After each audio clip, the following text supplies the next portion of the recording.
আজকে আমি একটু জিক্সার মোনোটোন আর হচ্ছে N160 একটা নিয়ে একটু কথা বলবো। কথা বলার রিজনটা হচ্ছে জিক্সার বাইকটা যখন ফার্স্ট মার্কেটে লঞ্চ হয়, জিক্সার মোনোটোন একদম মনে হয় 2015 সালে 14 সালের দিকে ফার্স্ট স্লটের বাইকটা আসে।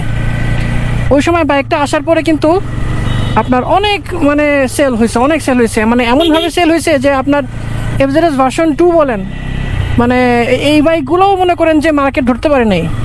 ইয়ামাহা পর্যন্ত মার্কেট ধরতে পারেনি। সুজুকি আপনার জিক্সার মোনোটোন যেরকমভাবে মার্কেট ধরে ফেলছিল, ওদের সার্ভিস বলেন, ওদের বাইকের পারফরমেন্স বলেন, অল ওভার বাইকের লুকস বলেন, সব কিছু বিবেচনায় মানে ইয়াং জেনারেশন বলেন প্লাস মিডল এজ পার্সনদের বলেন, সবার জন্য বাইকটা পারফেক্ট একটা বাইক ছিল, মানে পারফেক্ট একটা প্যাকেজ ছিল।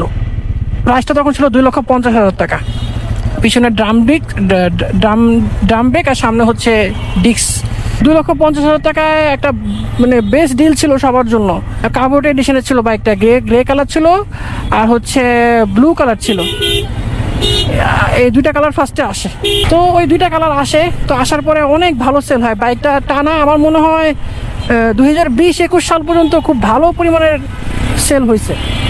20-21 সাল পর্যন্ত ভালো সেল হয়েছে, মার্কেট ডমিনেট করছে লিটারালি এই বাইকটা। তো এরপরে এখন আমি আসি পালসার N160-র কাছে।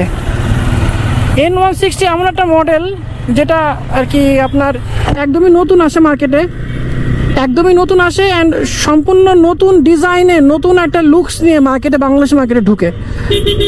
এই বাইকটা কিন্তু খুব ভালো একটা বাইক, মানে FI সিস্টেমের একটা বাইক, ডুয়েল চ্যানেল ABS, তারপর হচ্ছে গিয়ারগুলো অনেক স্মুথ, প্রজেকশন LED হেডল্যাম্প, মিটারটাও অনেক সুন্দর ছিল দেখতে।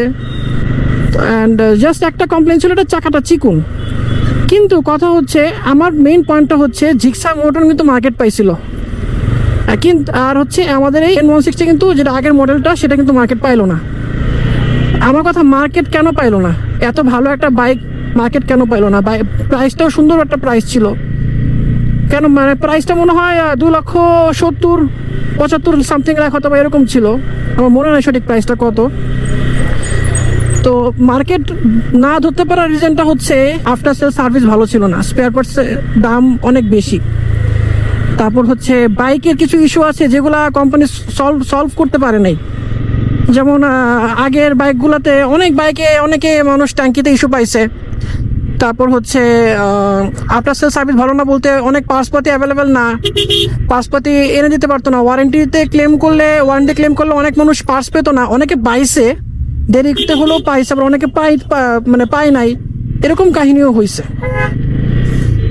তারপরে হচ্ছে ওই ইঞ্জিনের স্টার্ট বন্ধ হয়ে যাওয়া, RPM আপ ডাউন করা, তারপর হেডলাইটের ভিতর পানি ঢোকা, মিটার নষ্ট হয়ে যায়, মিটার ইরোড দেখানো, তো এরকম অনেক ঝামেলা হইতো। স্পিড উঠতো না সহজে, যেমন আপনি যতই জোরে পিক আপ দিচ্ছেন স্পিড কম উঠতো, দ্রুত ক্লাস প্লেট নষ্ট হয়ে যাওয়া, এই ধরনের সমস্যা অ্যান্ড সব কিছু মিলে আফটার সেল সার্ভিসের যেই সেই ঝামেলাটা থাকার কারণে এই বাইকটা মার্কেট ধরতে পারলো না। তো এই ধরনের রিজনগুলোর জন্য মানে কাস্টমারের ডিমান্ড কি, কাস্টমারের চাহিদাটা কি, কাস্টমার কি টাইপের ফ্যাসিলিটিস চাচ্ছে, সব কিছু চিন্তা ভাবনা আসলে করে দেখা যাচ্ছে যে একটা ব্র্যান্ড আর কি পরিচালনা করা লাগে।